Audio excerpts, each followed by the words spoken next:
ሰላም ሰላም የተወደዳችሁ የጉብዝናዬ ቤተሰቦቼ እንደምን ሰነበታችሁልኝ? ይህ ሳምንታዊው ጉብዝናዬ የተሰኘው የቴሌቪዥን ፕሮግራማችን ነው። የፕሮግራሙ አዘጋጅና አቅራቢ ታምራት ሞቲ ነኝ። ዛሬም እንደተለመደው ደግሞ ለናንተ ምሳሌ የሚሆን በዘመናችን ደግሞ እግዚአብሔር ሰጠን በረከትና ስጦታ የሆነን አገልጋይ ጋብዤላችኋለሁ። የዛሬው የጉብዝናዬ እንግዳዬ የኢትዮጵያ ሰማይ ብርሃን የወንጌል አማኞች ቤተክርስቲያን ራዕይ ተቀባይና ፕሬዝዳንት የሆነው ፓስተር ሽፈራው ሻንቆ ይባላል። ከሱ ጋር ደግሞ ድንቅ ቆይታ እናደርጋለን። የትም እንዳትሄዱ። ይህ ጉብዝናዬ ነው። ቀጥታ ወደ እንግዳዬ አልፋለሁ። አብራችሁኝ ነው። ፓስተር እንኳን ደህና መጣ። ሰላም ቆያችሁልኝ። እንዴት ነህ? እግዚአብሔር ይመስገን። አይ ካየው ጊዜ ጀምሮ የሆነ መስፋት መለምለም መድመቅ ያው እንዴ ነው ወንጌል እንዴ ነው ያደርጋል። ያለመልማል ወንጌል። እግዚአብሔር ይመስገን ፓስተር። ዛሬ እንግዳ አድርጌ ስለጋበዝኩ በጣም ደስ ብሎኛል። እኔም በጣም አከብራችኋለሁ። እግዚአብሔር ይስጥልን። በጣም አመሰግናለሁ። በአንተ ውስጥ እግዚአብሔር ሲሰራ አውቃለሁ። ትላልቅ ነገሮች ሲፈጸሙም አውቃለሁና ዛሬ ወደዚህ ጉባኤ ስጠራ የኢትዮጵያ ሰማይ ብርሃን የወንጌል አማኞች ቤተክርስቲያን እንደው እስቲ በኢትዮጵያ ምን ያህል ቦታ ላይ ተተክላለች? ምስረታውንስ ያገኘችበትን ሂደት ምን ይመስል እንደነበር እስቲ በዚህን ጀምርና ኦኬ። ጅማሮዬ እንግዲህ እኔ ያደኩበት ቀጠና 2 ሙሉ ወንጌል ነው። ከ2002 ነው የወጣሁት። ሰኔ 6 ላይ 2002 ሰኔ 6 ላይ ነው ኢትዮጵያ ሰማይ ብርሃን እግዚአብሔር ራዕይ ሰጥቶን ያው እንግዲህ ቤቴል አካባቢ መሰረታ ያደረግ ነው። በኢትዮጵያ ምድር ላይ እንግዲህ ብዙ ቦታዎች ናቸው ያሉት እና እየተሰራ ነው። ወንጌል እየሰራን ነው፣ እየተከለን ነው። አሁን ኦልሞስት እንግዲህ በቁጥር ካይደ 135 140 እስከ 50 ነው ከህብረቶቹ ጋር ወደዛ ይደርሳል። ስለዚህ በተከላ አንፃር ወደ 130 አካባቢ ደርሰናል። 135 ወረደ። የአጥቢያ ደረጃ ሄድበት ማለት ነው። እሺ። ከዛ ህብረቶች ደግሞ እንደዚሁም ወደ 20-30 ህብረቶች አሉ። ሲደመር እንግዲህ እነሱም ሲደምራቸው አሁን ያው 25ኛ ዓመታችንም 350 ይዘን እናከብራለን ብለን እየለፈን እየሰራን ነው ያለን። እግዚአብሔር ይመስገን ፓስተርዬ።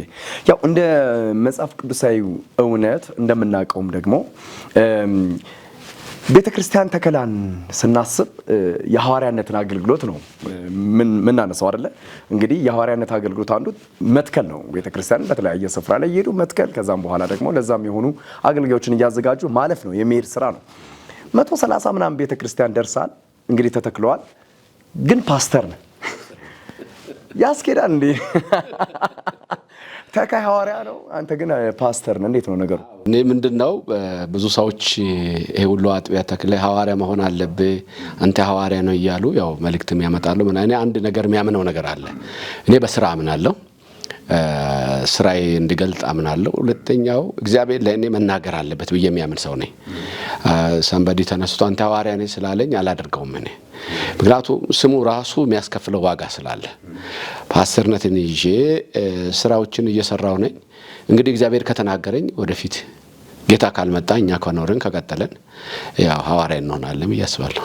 አንድ ቦታ የተቀመጠ ሐዋርያ የሆነ እኔ ያው በአንድም በሌላ በአገልግሎት ሲሄድ ማያቸው ነገሮች ይኖራሉ፣ ከሰዎች የምሰማቸው ነገሮች ይኖራሉ። አንድ አጥቢያ ላይ ሆኖ ወይንም አንድ ቦታ ላይ ቤተክርስቲያን ጀምሮ ሐዋርያ ተብሎ የተቀመጡ አሉ። እንደ መጽሐፍ ቅዱሳዊ ሐሳብ ተካይ ከሆንክ ለምንድን ነው ሐዋርያ መባሉን ያዘገየው? አንተ ያዘገየሁበት ምክንያት ቅድም አንድ ነገር ብያለሁ እና እኔ ምንድነው እግዚአብሔር ልናገረኝ ይገባል ነው። አንተ ሐዋርያ ነህ ብሎ ካላለኝ ለምሳሌ ጳውሎስ እኔ በሰውም ያልተሾምኩ በእግዚአብሔር እንደተሾመ ግልጽ አድርጎ ይናገራል። እና አንዳንዴ በስሜት ትገባና ማውጫት አጣለ። ሐዋርያነት የሚያስከፍለው ዋጋው ከባድም ስለሆነ፣ ሁለተኛ እኔ ስራው ከሰራው ስራው ቦታ ከተገኘው ስሙ አይደለም ለኔ ዋናው ነገር ማለት ነው። እኔ አሁን እሄዳለሁ፣ እተክላለሁ፣ አጽናናቸዋለሁ፣ አስተምራለሁ፣ ቆይቼ እወጣለሁ ያልሄድኩበት ገጠር ከተማ የለም። እጅግ ሪሞት ኤሪያዎች ድረስ እሄዳለሁ። ቅርብ ጊዜ ምዛ ወደ ጀሞ የሚባል ደቡብ ምዕራቡን አካባቢ ነበርኩኝና ደቡብ ምዕራብ በብዛት አጥቢያዎች አሉን። ኤሪያዎች ለአካባቢ ደስ ይለኛል እና ሌሎችም እንዲስገጽጻቸው ሲያስተምራቸው ይሰሙኛል። እንደ ሐዋርያ ይሰሙኛል፣ እንደ እግዚአብሔር ሰው ይሰሙኛል።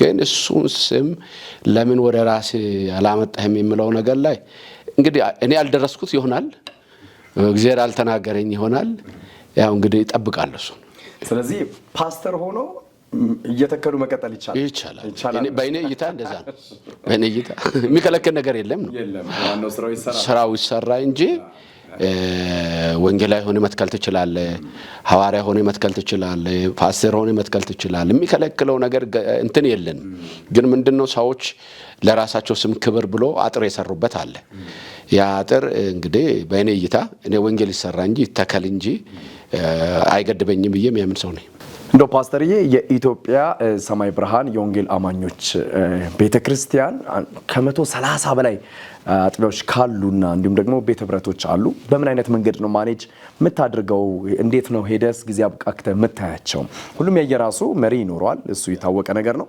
ሁለተኛ ነገር ደግሞ የኢትዮጵያ ሰማይ ብርሃን የወንጌል አማኞች ቤተክርስቲያን ዋንኛ ተልኮ የሁሉም ቤተክርስቲያን ያው ወንጌል እንደሆነ ይታወቃል ከወንጌልስ ባሻገር እቺ ቤተክርስቲያን የምትታወቅበት ወይንም እየሰራች ያለው ስራ አለ ወይ ካለስ ምንድነው ኦኬ መልካም ኢትዮጵያ ሰማይ ብርሃን የወንጌል አማኞች ቤተክርስቲያን እነዚህ ሁሉ አጥቢያዎች እንዴት ነው ማኔጅ የምታደርጉት የሚለው በርግጥ መጀመሪያ ጥቂት በነበርን ጊዜ ያስቸግራል በየአቅጣጫ በአራቱም አቅጣጫ አልፎ ስላለ እነዚህን ፐርሰናሊ እየሄድኩኝ ጎበኛቸዋለሁ አጽናናቸዋለሁና በኋላ በአራቱ አቅጣጫ ከፍዬ በቀጠና ደረጃ አዋቀርኩት በቀጠና ደረጃ አዋቅረን 5 አጥቢያ ካለ አንድ ሰው ቀጠና መሆን ይችላል የሚል እንትን አደረገን እሱን አዋቀረን ያ ቀጠና የሆኑትን ማዕከል ሰብስበን እናሰለጥናቸዋለን እናደራጃቸዋለን ችግሮች ካሉ በአካል ደርሰን ቀጠና አቅም በላይ ከሆነ ሄደን እንትን እንላለን እናስተካክላለን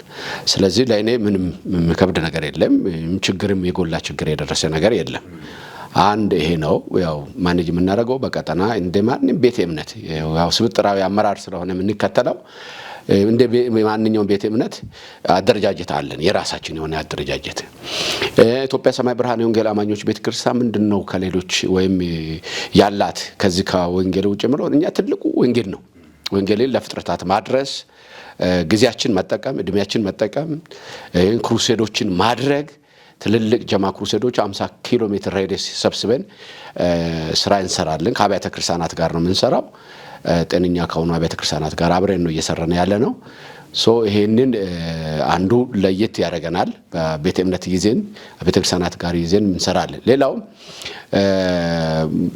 አሁን አቅም በማጣት እንጂ ያቆምነው ለነዚህ ወላጅ አልባዎች ችግረኞች የሆኑትን በአመት 2-3ም እርዳታ እናረጋለን በዓልን ተገና አድርገን እነዚህ ነገሮችን እናረጋለን አንድ ይሄ ነው እንግዲህ ትልቁ ከተባለው በላይ መስራት እንፈልግ ነበር አቅም አለን ሚሽነሪዎችን ልካለን እነሱን ያው ቀለባቸውን በጊዜ እየሄድን እየገመገምን ስራ በቀጠና ስራ እናረጋለን እየገመገሙ ስራዎችን በደንብ አድርጎ እንዲሰሩ ያደርጋሉ ይተክላሉ ይሰራል ትልቁ ልብ ይኑር ለመስራት አቅም ይኑር እግዚአብሔር እንግዲህ ያሰራል ብለን እናምናለን እየሰራንም አለን ሚገርም ነው ደስ የሚል ሐሳብም ነው እግዚአብሔር እንግዲህ ዋናው ልብን ከሰጠ ለዛ ነገር ከተሰጠለት ነገሮች ቀላል ሊሆኑ ይችላሉ እንደው እንደ ቤተክርስቲያን በርካታ ቤተክርስቲያንም እንደተከለም አገልጋይ ቤተክርስቲያንም እንደሚመራም አገልጋይ በእናንተ አቅጣጫ ሁሉ ነገር ፍሩትፉል ነው ሁሉ ነገር መልካም ነው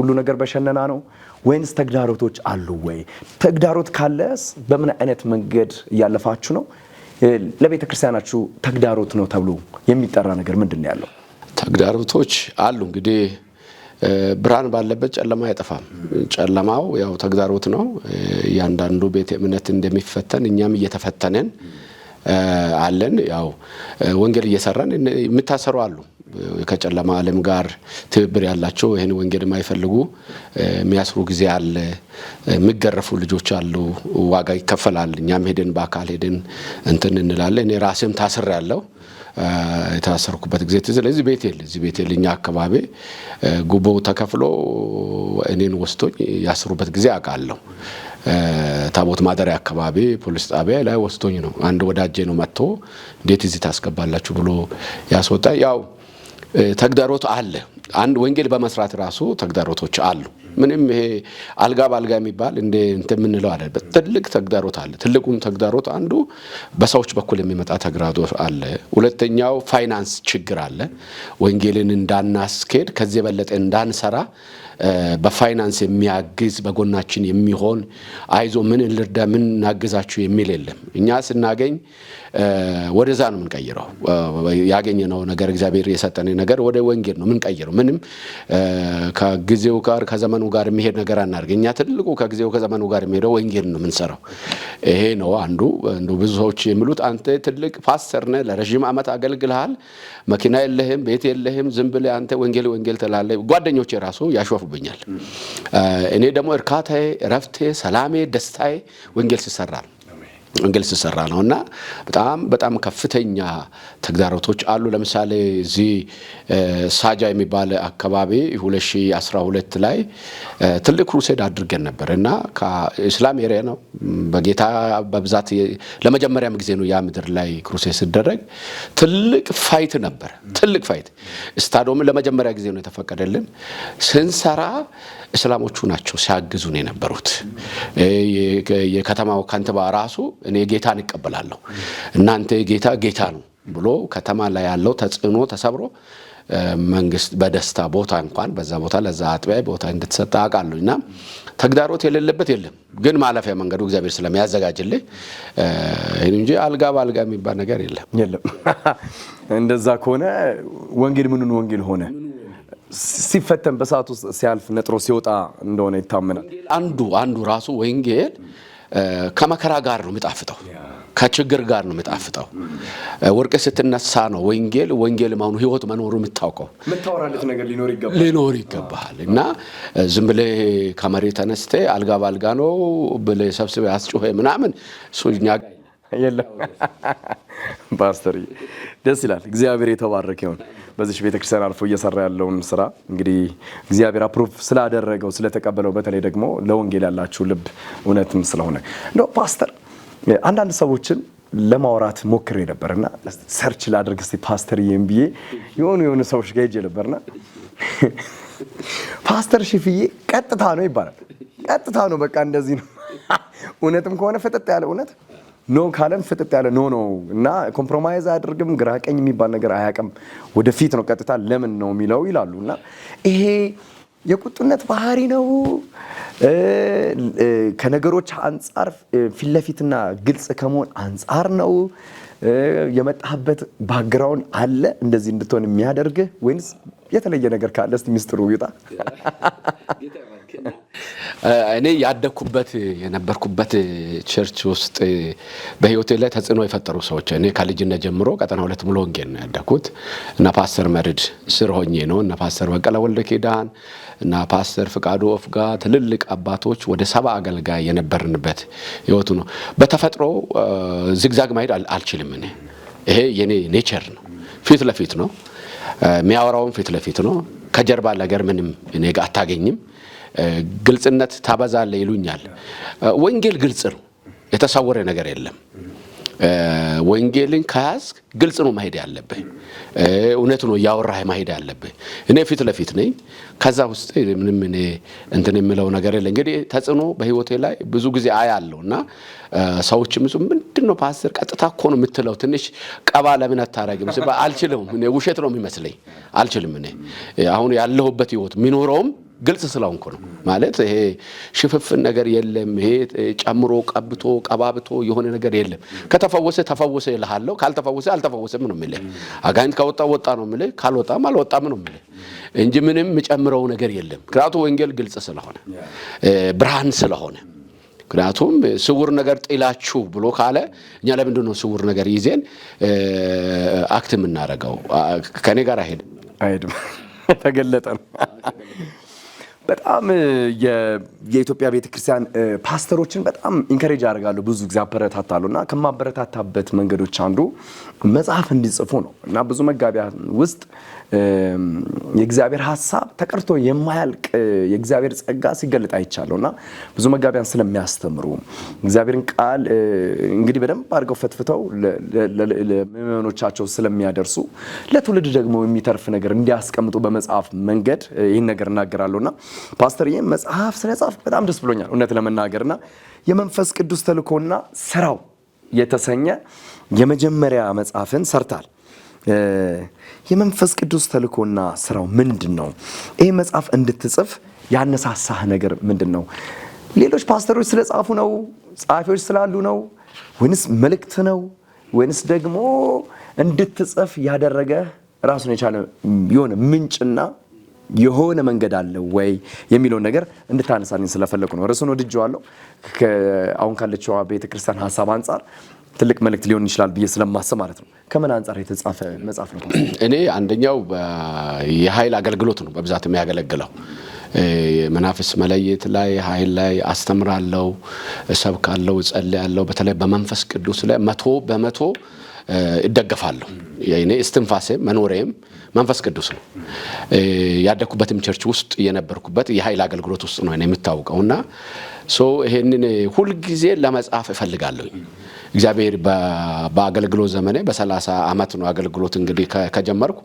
በእነዚህ ዘመናት ውስጥ እግዚአብሔር ያደረጋቸው ብዙ ነገሮች ስላሉ መንፈስ ቅዱስ ላይ አጉልቼ ለማሳየት ሞክሬያለሁ። መልእክት ነው እግዚአብሔር ሰጥቶኝ ነው። የመንፈስ ቅዱስ ተልእኮና ስራው መንፈስ ቅዱስ ለምን ተላከ? ምንድነው የሚሰራው? ይሄ ልናውቅ ይገባል። አንዳንድ ጊዜ ሰው የሚሰራ ነው የሚመስለው። ሰዎች መንፈስ ቅዱስን ስራ እየቀደሙ መንፈስ ቅዱስ እንዳይሰራ የመከልከል ነገሮች አሉ። መንፈስ ቅዱስን እያስቀደመን ነው መስራት ያለብን።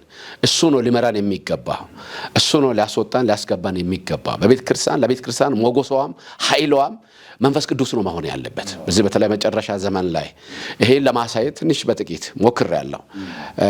ጌታ በፈቅድ ሁለተኛው መጽሐፌም እንግዲህ መቼ እንደምታተም አቅም ካገኘው በፋይናንስ ማለት ነው ጽፌያለሁ። እግዚአብሔር እንግዲህ እየረዳን ይቀጥላል ብዬ አስባለሁ። ጌታ የተባረከ ይሁን። ተቀጥላለህ፣ ግዴታ ነው። ምክንያቱም ጌታ እስኪመጣ አሊያም እኛ እስከምንሄድ የእግዚአብሔርን እንግዲህ የመንግስቱን ወንጌልና ሐሳብ እየቀጠልን ስለምንሄድ ማለት ነው። እንደው ፓስተር አሁን ላይ ያለችዋ የኢትዮጵያ ቤተክርስቲያን ከለሯ ምን አይነት ሆኗል ብለህ ታስባለህ? እውነት ክርስቶስ እየጠበቃት ያለችዋ ሙሽሪትን ትመስላለች ወይ? ሁኔታዋ መንገዷ እየተገለጠችበት ያለው እውነት እንደ ክርስቶስ ሐሳብ እንደ ቃሉ እውነት ነው ወይ? ምን ላይ ናት አሁን ያለችው ብለህ ታስባለህ? አንድ እንደ ቤተክርስቲያን መሪ እንዲሁም ደግሞ እንደ መጋቢ። ያው በጣም ጥሩ ጥያቄ ነው። ያሁኗ ቤተክርስቲያን እኔ ዥንጉርጉር ነች ነው እንደ ነብር መልክ ይዛለች ነው የምለው። ምንድነው ይሄ ክርስቶስን ለማሳየት ጌታን ለማሳየት የወንጌል ብርሃን እንዲበራ የሚተጉት መካከል እንዳሉ እንደዛም ደግሞ ይሄን ባህሪ ወይም ወንጌልን ኃይል የሚያጠፉ ሰዎች አሉ። ዥንጉርጉር ነች ለኔ። ክርስቶስ የሚጠብቃት ቤተክርስቲያን ነች ወይ? ገና ነው ብዬ ነው የሚያምነው። ምክንያቱም ብዙ መጥራት ያለባቸው ነገሮች አሉ። ለምንድነው ይሄን ስትል ለምንድነው ይሄ የምትለው ሰው ገብቶት ነው እያመለከ ያለው እላለሁ አንዳንዴ። ገብቶት ነው እየዘለለ ያለው? ገብቶት ነው ወንጌል በእውነት እየተከተለ ያለው ብዬ አስባለሁ። ስሜት የተቀላቀለ ይመስለኛል። የእንጉርጉር ነው ስል ስሜት አለ፣ ስጋውነት አለ። እነዚህ ነገሮች ቤተክርስቲያን ምናልባት ከዚህ በፊት የሆነ ነገር ተናግሬ ያለው ቤተክርስቲያን ወደ ራሷ ማየት ያለባት ሰዓት ነው፣ ማጥራት ያለባት ሰዓት ይመስለኛል። ራስ ወዳድነት የበዛበት ወንድሙ ላይ እህቷ ላይ ብዙ ነገር የሚሆንበት ወንጌል የማይፈቅደው ነገሮች እየሆኑ ያሉበት እጅግ አስቸጋሪ ጊዜ ነው። ሰው ከጌታ ክብር ይልቅ የራሱን ክብር የሚፈልግበት፣ ዝናን የሚፈልግበት፣ ታላቁን የሚሳደብበት፣ ትልልቅ መሪዎች በአደባባይ የሚሰደቡበት እጅግ አስነዋሪ የሆነ እኔ ቤተክርስቲያን አሁን ንጹህ ነች ለማለት ለኔ ይቸገራለሁ። ቤተክርስቲያን እሷ አይደለችም። ክርስቶስ መፈልጋት እሷ አይደለችም። ያስተማረን ጌታችን መድኃኒታችን ኢየሱስ ክርስቶስ ስርዓት ባለ መሪ በዲሲፕሊን እንድንገዛ መጽሐፍ ቅዱስ እኮ ይገራሃል። እግዚአብሔር ቃል እኮ ይገራሃል። የተገራ ማንነት ዛሬ ብዙ እየታየ አይደለም። ሁለተኛው ዥንጉርጉር ነች ያልኩ ያለውት ኃጢአት በአደባባይ እየታየ ነው ያለው። በቤተክርስቲያን ዛሬ ማን በኃጢአት ወቅሰው ቀጥተው ቤተክርስቲያን ላይ ቁጭ ምለው? ምክንያቱም እዛ የሚቀበለው አለ። ተቀጣል ወደ እኔና የሚል አለ። ዲሲፕሊን የሌለበት ወቅት ነው ያለነው። እጅግ አስቸጋሪ የሆነ እርኩሰት እየበዛ ያለበት፣ ክፋት የበዛበት ያለ፣ አመጽ የበዛበት ያለበት ውስጥ ነው ያለነው። ይሄ ስንል ንጹህ የሆኑ የሉም ማለት አይደለም። በጣም እግዚአብሔርን የሚጠብቁ እግዚአብሔርን የሚፈሩ የገባቸውን ወንጌል አጽንቶ ለመቆም የሚታገሉ የዋጋ የሚከፍሉ አሉ፣ ግን ማንም የማያውቃቸው ማለት ነው። ይሄ ነው መስለኝ። የተወደዳችሁ የጉብዝናዬን ቤተሰቦቼ እንግዲህ ከኢትዮጵያ ሰማይ ብርሃን የወንጌል አማኞች ቤተክርስቲያን ራዕይ ተቀባይና ፕሬዚዳንት ከሆነው ከፓስተር ሽፈራው ሻንቆ ጋር እያደረኩ ያለሁትን ቆይታ በዚህ አላጠናቀቅም። ፓስተር አቤት፣ ቀጥለናል። እንግዲህ ያው መጽሐፉም ቀጥሉ ስለሚል ደስ የሚል ቆይታ ነበረን ሳምንት። ብዙ ሰዎች እንግዲህ ይህን የጉብዝናዬን ፕሮግራም ይከታተላሉ፣ በሀገር ውስጥም ከሀገር ውጭም የሚባረኩበት የሚጽናኑበትም ስለሆነ የሚመጡትም ሰዎች በህይወትም በአገልግሎትም ምሳሌነት ያላቸው ጉብዝናቸውን እየተጠቀሙ ያሉ ስለሆኑ አንዳንድ ሰዎች አይምሮ ላይ ጉብዝና የሚለው ስም ወጣትነትን የሚመስለው ሰው አለ። እንደሱ ሳይሆን እግዚአብሔር የሰጣቸውን ሲዝን ዘመናቸውን፣ እውቀታቸውን፣ ጸጋቸውን የንግድም እንትን ካላቸው እሱን እየተጠቀሙ ያሉ ወጣቶችን ብቻም ሳይሆን እንደዚህ አይነት አካላቶችን እንግዲህ ለቅዱሳን ምሳሌ ይሆን ዘንድ ነው የምናቀርበው። አንተም እንደዛም ስለሆንክ ነው። እግዚአብሔር የተባረከ ይሁን። ቀጥለናል። እንደው ፓስተርዬ ሳምንት ዕለት አንድ የተናገርከው በጣም ልብን የሚነካ ነጥብ ነበርና የኢትዮጵያ ቤተክርስቲያን መልካውን ዥንጉርጉር ላይ እንደሆነች የሚያሳይ ነገሮች አሉ። እንደው የኢትዮጵያ ቤተክርስቲያን እንዲህ እንድትሆን ያደረጋት ዥንጉርጉር ከለር እንዲኖራት ክርስቶስ እንዲመጣ ሆኖ ሳለ ቃሉ እንደሚናገረው መምጣቱ የማይቀር ነው። ነገር ግን እንዲመጣ የሚያስችል ነገር ላይ እንዳልሆነች ያስታውቃል። ማለት መምጣቱ እኮ አይቀርም፣ የሚያዘገይ ነገር ግን ይኖራል። ምክንያቱም ወንጌል ለትውልድ ለፍጥረት ሳይደርስ ኢየሱስ ክርስቶስ አይመጣም። እሱ የተገለጠው እውነት ስለሆነ ለምንድን ነው ምንጩ ምንድን ነው ብለህ ታስባለህ? እርስ በርስ ሽኩቻ ውስጥ እንድንገባ ያደረገበት ምክንያቱ ምንድን ነው? የክርስቶስ መልክ እንዲደበዝብዝብን ያደረገበት ምክንያት ምንድን ነው? ነፍሳት እየዳኑ ብቻ አይደለም፣ በነገራችን ላይ ከውስጥም እየወጡ እንደሆነ ታውቃለህ አይደል ፓስተር? እንግዲህ የምታየው ነገር ስለሆነ ምክንያቱ ምንድን ነው ብለህ ታስባለህ? ወይንም ከምታየው እውነት አንጻር ይሄን ነገር እስቲ። እውነት ነው፣ ይሄ የሚታይ ነገሮች ናቸው። እኔ አሁን በአገልግሎት ዘመኔ ከሚያያቸው እንደዚህ ዥንጉርጉር ያደረገብን ነገር ምንድን ነው ብንል ብዙ ጊዜ ቤተክርስቲያን የኢትዮጵያ ቤተክርስቲያን ውጪ ተኮር ነው ያደረገችው። ፊቷን ወደ ውጪ ነው ያደረገችው። ወደ ውስጥ በብዛት አይታይም። ውስጥ ምን የገባ ተምሯል ወይ? ትክክለኛ እግዚአብሔራዊ ነገር አግኝቷል ወይ? በደንብ ክትትል ተምሯል ወይ? በደንብ በጤነኛ መንገድ ሄዷል ወይ የሚለው ብዙ ጊዜ እኛ ህዝብ ከትምህርት ይልቅ ወደ ትንቢቱ ወደ መገለጡ ወደ ጸጋ ስጦታ ስለእንትን ስለምን ህዝብ ደግሞ ትምህርት ከማጣት የተነሳ ጠፍቷል ነው። ዕውቀት ከማጣት የተነሳ ይቅርታ፣ ዕውቀት ከማጣት የተነሳ ጠፍቷል ይላልና የእግዚአብሔርን ቃል ለመማር ፍላጎት አለመኖር፣ ከዛ ደግሞ ይሄ ፖለቲካውም ጭምር ወደ ቤተክርስቲያን ውስጥ መግባቱ ራሱ ጎጠኝነት፣ ዘረኝነት፣ አንዱ አንዱን መፎካከር ነገሮች ቤተክርስቲያንን በጣም እጅግ ዋጋ አስከፍሏል። እኔ እስከሚያውቀው ድረስ ማለት ነው። ቤተክርስቲያን ዘረኝነት ካላት ያው እያንዳንዱ የራሱ ሰፈር ነው የሚያቋቁመው ቸርች ውስጥ። ከሚጠላቸውም ከሚቃወማቸውም አንዱ እኔ ነኝ። ዘረኝነት በጣም ነው የሚቃወም ሰው ነኝና ይሄንን ቤተክርስቲያን በዚህ ዥንጉርጉርነት ውስጥ አንዱ የዘረኝነት ስፕሪት መግባቱ፣ ሁለተኛ ቤተክርስቲያን ወደ ውስጥ አለማየቷ፣ ውጭ ብቻ በመሆኗ ወንጌል ውስጥም ውጭም ነው በነገራችን ላይ ማሄድም ነው። የመጣውን ደግሞ የማስተማሪ ማስታጠቅም ለእውነተኛ ወንጌል የማብቃት ስራ መሰራት አለበት ብዬ አምናለሁ። ይሄን እናንተ እየሰራችሁ ነው ወይ? በጣም እየሰራን ነው ያለ ነው። እኛ ባሄድንበት ሁሉ አቅማችን የቻለን ሁሉ እግዚአብሔር በረዳን አቅም እያደረገን ነው ያለ ነው። ግን ይሄ ዥንጉርጉርነቱ እጅግ አስቸጋሪ ሆኖ አሁን አደባባይ ላይ እየተዋረደ ነው ያለ ነው። አንዱ ይሄ ፍሬ ነው። ያኔ ዛሬ እንትን ያለው አይደለም፣ ያኔ የተዘራው ዘር ነው። አሁን ተሰብስቦ ወጥቶ አደባባይ ላይ ሚዲያ ላይ ወጥቶ የምናገኛቸውና አዝናለሁ እኔ በመስማት። እኔ እንኳን አይደለም አባቶች መሳደብ ቀርተ ወንድምህን ቀና ብለህ ማየት እኮ አይቻልም።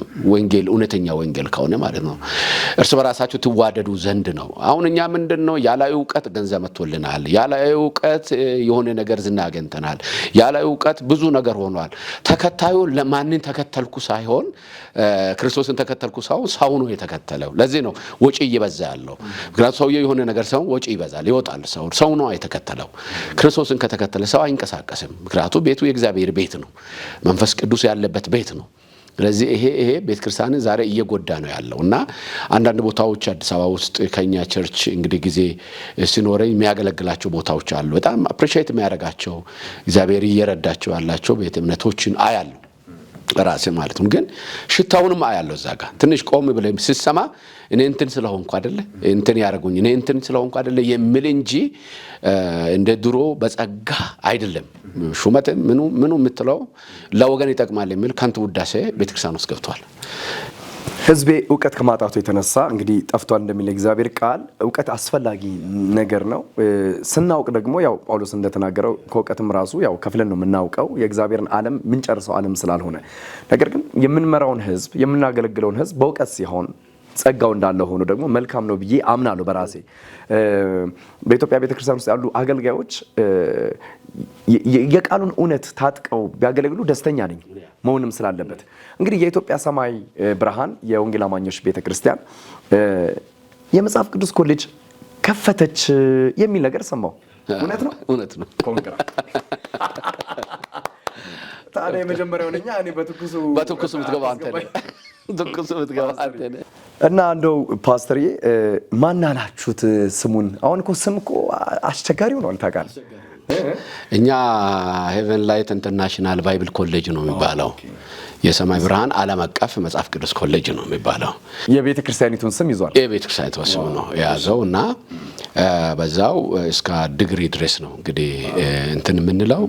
ይሄም አንዱ አጥቢያዎቻችን ውስጥ ያሉ አገልጋዮችን የማስታጠቅ ስራ ነው የምንሰራው። በዋናነት ስራ የራሳችንም ሌሎች ቤተ እምነቶችንም ያቅፋል። ማንም መማር ይችላል። ያው የተኛውም ኮሌጅ እንደሚከፈት ነው የተከፈተ፣ ህጋዊ ነው።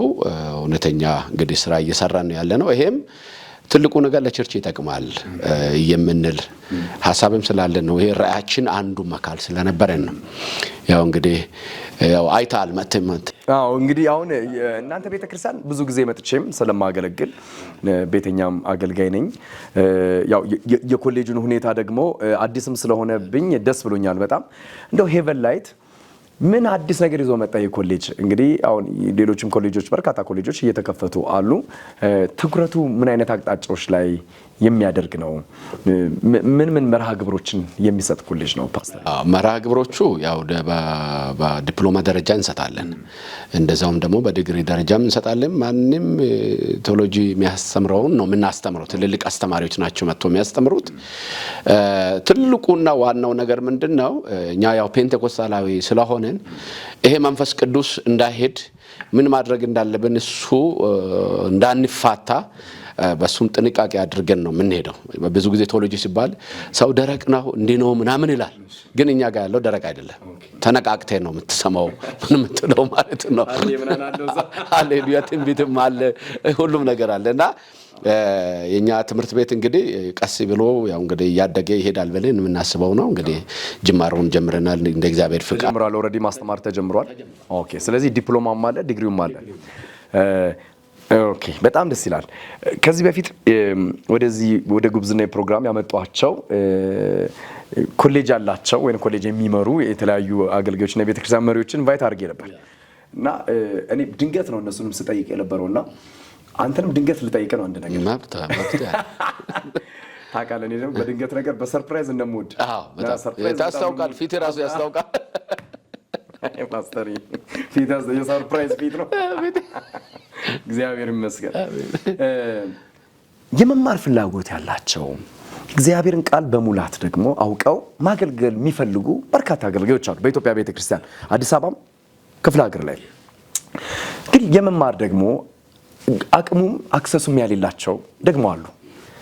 እንደዚህ አይነት ሰዎች ሰፖርት ቢደረጉ ብዬ አምናለሁ። አንድ ኮሌጅ ቢያንስ ለጥቂት አገልጋዮች በራስ ቤተክርስቲያን ብቻ ሳይሆን ከሌላም ቤተክርስቲያን እንኳን ቢሆኑ የመንግስቱ አገልጋዮችም ስለሆኑ አንድ መንግስት አይደል የምናገለግለው እንደው ለጥቂት ሰዎች እድል እንዲሰጡ አደርጋለሁ። ከዚህ በፊትም በነበረውና እግዚአብሔር አምላክ ይባርካቸው አላሳፈሩኝም። የመጡት አካላት ሁሉ እድል ሰጥተውልኛል። ክፍለ ሀገርም ከአዲስ አበባም ያሉትን ማለት ነው። ፓስተር አንተስ እንዴት ነው? ለጥቂት እንደው ልቡ ላላቸው መማር ለሚፈልጉ ግን አቅም ላሌላቸው ለጥቂት ሰዎች እድል አሰጥልኝ። በደንብ ሰጣል በእውነት እንደው ያው ለመማር ፍቃደኛ ይሁኑ እንጂ ሰዎች አሁን እኔ ከዚህ በፊት 5ም 10ም ያርኳቸው ሰዎች አሉ። ያው እንግዲህ እኛ አሁን ወደ 3 ሀገር ነው የከፈተን ያለነው። ለምሳሌ ኦሞሸለቆ ላይ ሙዱላ የሚባለው ከተማ ላይ እዛ አለ ተማሮ ማለት እዚህ ደግሞ አዲስ አበባ ቤቴል አለን ዋናው ሁለተኛ ጀሞ ሳይትም እዚህ አጥቢያችን ላይ አለን። በሚመቻቸው ቦታ ላይ የሚፈልጉት መማር የሚፈልጉ ካለው ዶክመንታቸውን ይዞ መጥቶ ለተወሰኑ ሰዎች እድል ሰጣሉ። ምን ያህል ሰዎች ቃል ገባልኝ? 2 3 4 5 10 20 ለጊዜው 1 5 አይበቃ 5 እግዚአብሔር ያክብር 5 በጉብዝና ተመልካቾች ስም እንግዲህ የኢትዮጵያ ሰማይ ብርሃን የወንጌል አማኞች ቤተክርስቲያን ራይ ተቀባይና ፕሬዝዳንት ፓስተር ሽፈራው እንግዲህ እግዚአብሔር ዘመንን ይባርክ። በኮሌጃችሁ ደግሞ ለ5 አገልጋዮች አቅም ለሌላቸው ግን የመማር አሁንም ራሱ አሁን ከሚማሩ ተማሪዎች ውስጥ የራሳችን ቸርቻችን ውስጥ ሆኖ ራሱ አቅምን የሌላቸውን 1-3 ተቀበለናል። 10 ብናረጋው ደስ ይለኝ ነበርና ወደፊት እየጨመረን እንሄዳለን። እኛ መደገፍ ላይ የቤተክርስቲያን ውስጥ ያሉ ሰዎች አሁን ስልክ ቁጥር ከታች ከስክሪኑ በታችም ስለሚቀመጥ ኮንታክት ያደርጉሃል። ዶክመንታቸውን ይዘው የቤተክርስቲያን ሌጋል የሆነ ለመማር ፍቃደኛ ብቻ ይሁን እና የቤተክርስቲያን ደብዳቤ ያዙ። የነበራቸው ሰርቲፊኬትም ካለ ዲፕሎማ ይቀጥላሉ። ዲፕሎማ ካላቸው ደግሞ ዲግሪያቸው እንዲቀጥሉ እግዚአብሔር አምላክ ይባርክ። አሜን። እንግዲህ 5 ሰዎች ፈጥናችሁ ይሄን እድል ተጠቀሙ እንዳመልጣችሁ። እግዚአብሔር እንግዲህ በሰጠኝ እድል ይሄው እናንተን እያበረታታው ነው የሚገኘው። ጌታ ይባርክ ፓስተር። ወደ ቀጣይ ሐሳቦች እንለፍ። የኢትዮጵያ ሰማይ ብርሃን የወንጌል አማኞች ቤተክርስቲያን በቀጣይ ምን አይነት ስራዎችን ለመስራት አስባለች? አሁን ላይ ያለችበት መንፈሳዊና እንዲሁም ደግሞ ተጓዳኝ እንቅስቃሴዎች ምን ይመስላሉ ፓስተር? ኦኬ እኛ አንዱ ትልቁ እንግዲህ አሁንም እግዚአብሔር ይረዳናል ብለን እናስባለን። ትልቁ ተግዳሮት የሆነብን ቅድም አላነሳውትም ፋይናንስ ተግዳሮት ሆኖብናል። እሱም ብናገኝ እግዚአብሔር ብረዳ ብዙ ምን ሰራቸው ነገሮች አሉ። መንግስትን ቦታ ሰጥቶናል። እግዚአብሔር ይመስገን መታየታዋል ቦታውን የዛም ደግሞ ካሳ መክፈል ወደ 4 ነጥብ ምናምን አካባቢ ተብለናል። ዋጋ የሚያስከፍል ነገር አለ። እሱ አሁን ደብዳቤ ራሱ መጥቶ ጭንቅ ላይ ነን ያለ ነው እሱና ይሄ አንተም ታውቃለህ ብዬ ስለሚያስብ ነው። ቀጣይ ላይ ትልልቅ ክሩሴዶችን እናደርጋለን ማለት 50 ኪሎ ሜትር እኛ ከሌላ ለየት የሚለው 50 ኪሎ ሜትር ሬዲየስ ነው የምንሰራው። እዛ ውስጥ ያሉ አጥቢያዎችን እናሰለጥናለን። መሪውን አመራሩን ስልጣን አይሰጥ ከአብያተ ክርስቲያናት እየሄዱ ስልጣን የሚሰጡ አሉ። መጨረሻ መደምደሚያው ደግሞ እንደ ትልልቅ ስራዎች ተጽዕኖ የመፍጠር ስራዎች መስራት ነው እንትን ምንለው። ሌላው ቦታ በተሰጠን ቦታ ላይ ትልቅ ቦታ ነው እግዚአብሔር የሰጠን። እግዚአብሔር ይመስገን። ይሄን መንግስት ሊያመሰግን እወዳለሁ። ቴንኪው ላለው እግዚአብሔር ይስጥልን፣ እድሜያችሁ ይርዘም ይላለው። በቦታው ላይ ዘመናዊ የሆኑ ነገሮች መስራት እንፈልጋለን። ኦልሞስት ህንጻው ዲዛይኑ አይተዋል። ሰው የዛሬ 20 ዓመት 30 ዓመት በመዳበሪያ ውስጥ ስላመለክ ዛሬ በመዳበሪያ ውስጥ አያመልክም። ዘመኑም ራሱም አስከደም። ከተማውን የመጠነ ነገር መስራት እንፈልጋለን። እኔ በእምነት እንግዲህ ዲዛይኑን አሰርተናል። ማድረግ ያለብን ነገሩ በእኛ በኩል ምንም ነገር እንዳይቀር አድርገናል። አሁን ይሄንን የሚገነቡ ሰዎች እግዚአብሔር ወደዚህ እንዲያመጣ እንጸልያለን። እንግዲህ ከሰፋ ያለ ስራዎች አሉ። ትምህርት ቤት አለው እሱ ላይ እጅግ ብዙ ነገሮች አሉት እና ለአብያተ ክርስቲያናትም ለኛም የሚጠቅም ነው ማለት ነው። አንድ ቤተ እምነት የሚጠቀም ሳይሆን ሁሉም ቤተ እምነት መጠቀም የሚችለው ነገሮች ናቸውና ምን ሰራቸው እንግዲህ እነን ማማከር ማገልገል እናግዝሃለን የሚሉት እንግዲህ ከታች ስልክ አለ ይመስለኛል። በሱ ሊያገኙኝ ይችላሉ። ትልልቅ ስራዎች ከፊታችን አለ። ትልልቅ ስራዎች 25ኛ ዓመት 10 ዓመት ቀርቶና 350 አጥቢያ ማለት ዝም ብሎ አይመጣልም። ስራ ይጠይቃል፣ ፋይናንስ ይጠይቃል፣ የሰው ኃይል ይጠይቃል፣ ስልጣናን ይጠይቃል። አሁን እኛ አዲስ አበባና አካባቢ ባለፈው መተያይተዋል፣ አሰልጥነናል። እንደዛ ደቡብ ምዕራቡን አሰልጥነናል። እያለን እያሰለጠነን እየሰራን ነው ያለነው። አላረፍንም። ግን እጃችን ያዘው ያው ፋይናንስ የሚባለው እንደው እግዚአብሔር ይስበረው። ቅዱሳን ሁላችሁ ጸልዩልን። እውነት ነው። ፋይናንስ እኮ አስቸጋሪ ነገር ነው። ወንጌል እንዲቀጥል አንደኛው ገንዘብ ያስፈልጋል። ግልጽ ነው የተገለጠው ነገር። እንዳሰብኩ አልሄድኩ ማለት አሁን እኔ ይሄ መጽሐፍ አሁን መታወው መጽሐፍ ለሚሽነሪ ነው የሚውለው።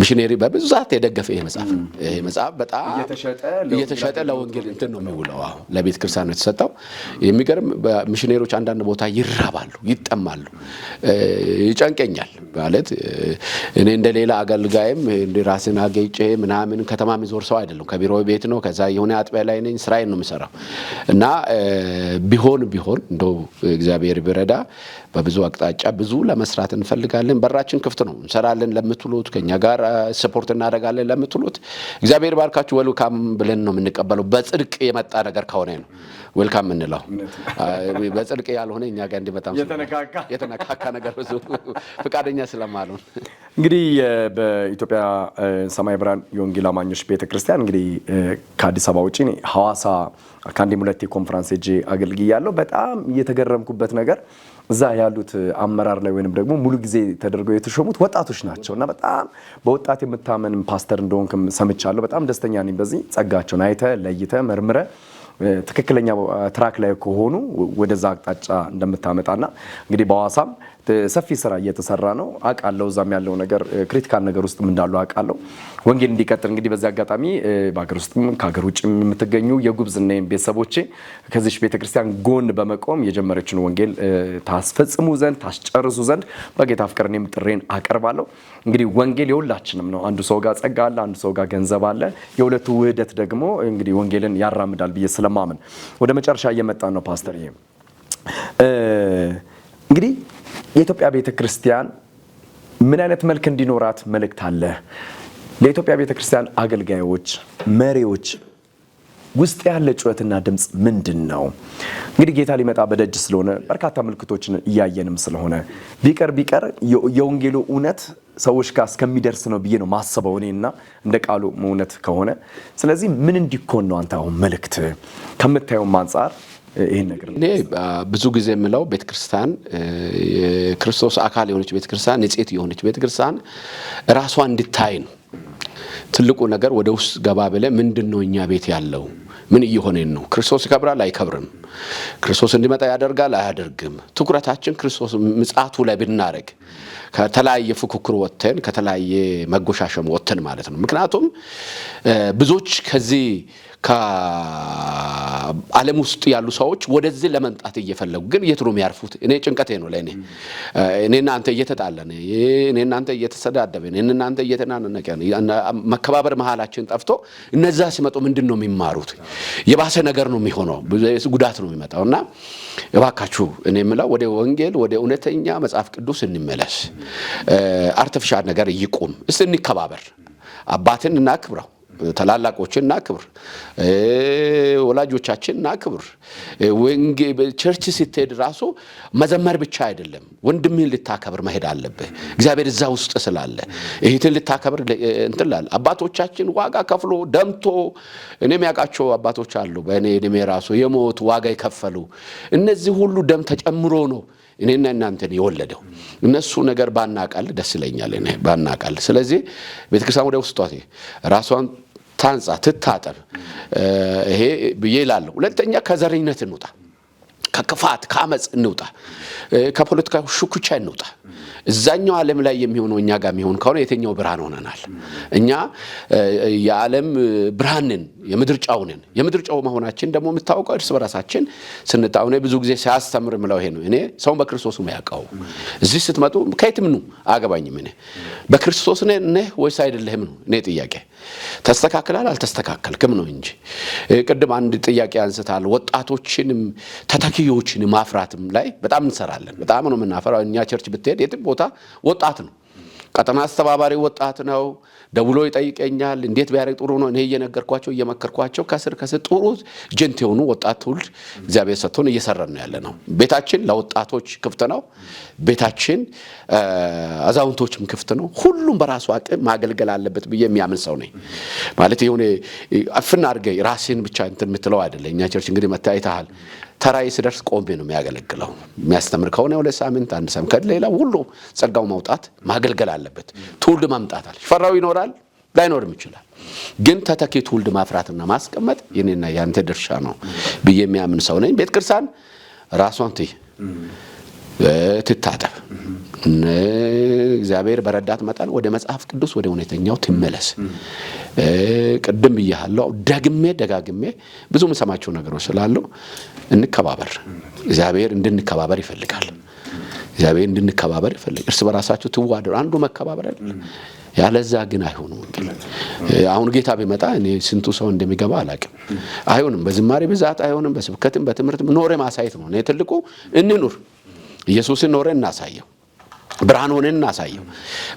ጩኸቱ አለ ግን ብርሃን ነው። ትልልቅ ነገር ግን ወርደን ምንድነን ነው? ወርደ መሬት ጋር ስትመጣ ከመድረክ ወርደ ምንድነው ነው? ይሰብከው ሆነሃል ወይ ነው? ካልሆንክ ግን መልሶ ሰይፉ አንተን ነው የሚያገኝ። ናቱ ወንጌል ከኛ ስለሚጀምር ማለት ነው። እና መድረክ ላይ ሌላ፣ መሬት ላይ ሌላ፣ ሰፈር ሌላ የምንሆን ከሆነ ወንጌል አይደለም የጀመርነው። የሆነ ታርጌት ለማድረግ ነው። የሆነ ነገር የፈለግነው ነገር አለ እሱን ለማድረስ እንጂ እውነት ክርስቶስን ለማሳየት ነው ብዬ እኔ አላምንም። እንደው ብዙ የኢትዮጵያ ቤተክርስቲያን ጩኸትን እንሰማለሁ። እኔም እንዳገልጋይ ስለምሄድ ትውልድ ይነሳልን ትላለች ቤተክርስቲያን። ትክክል ነው። ይጸልያል፣ ይናፈቃል። ልክ ግን ትውልድ ሲነሳ አንድ መዝሙር አለ ብቅ ሲል አናቱን የሚባል ሰምተዋል?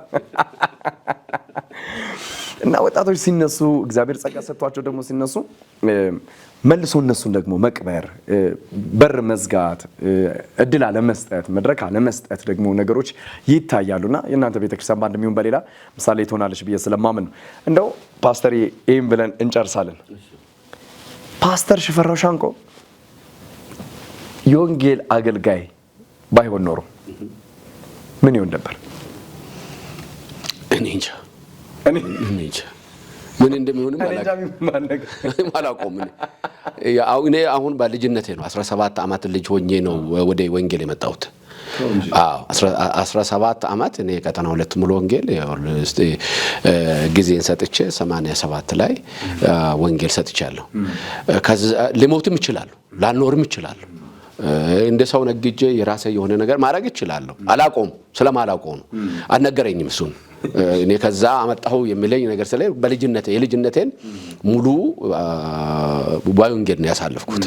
ያልሄድኩበት ገጠር የለም። ያልሰራሁት ወንጌል እንግዲህ ምን እንደሆነ አላውቅም። ብቻ ፍጹም ባልሆንም አቅም የቻለውን ሁሉ እድሜን ጊዜን መጠቀም ያለብኝ ብዬ የሚያምን ሰው ነኝ። ሰው ለአገልግሎት ያለው እኔ እንደው ምን እንደሚሆን አላውቅም። እኔ እንደስታስበው ምን ትሆናለህ ስል አላውቅም። ላኖር እችላለሁ። ለምንድነው ይሄን ልልህ የቻልኩት? 3 ጊዜ ሞቼ 3 ጊዜ ተነስቻለሁ። የምር ነው የሚያወራልህ። እንዴት እስቲ 3 ኦሬዲ ዴዲ ሆኜ ሞቼ፣ አንዴ ወደ ቀብር እየወሰዱኝ፣ አንዴ በአባቴ እጅ። እውነት እኮ ነው የምልህ። ታዲያ የኢትዮጵያው አላዛርና ማለት ለዛም አላዛር አንዴ ነው ሞቶ የተነሳው። እኔ 3 ነው ብቻ ምን ዓላማ እንዳለ አላውቅም። ሁለተኛ እኔ በልጅነቴ ነው ቀብሩን ላይ ይዞ ሄዶ እና መንገድ ላይ ነው እንትን ሲሉ ብድግ አልኩ። ይሄን ቤተሰብ ይገረማልና እኔ በእኔ ህይወት ላይ እግዚአብሔር ትልልቅ ታምራት አድርጓል። እኔ አንዳንዴ ሰይጣንን ሲያናድድ እንድላል ማንንም ባያመልክ እግዚአብሔርን እኔ አመልከዋለሁ እላለሁ። ከትልቅ የጮጋራ ካንሰር የተፈወስኩ ነኝ።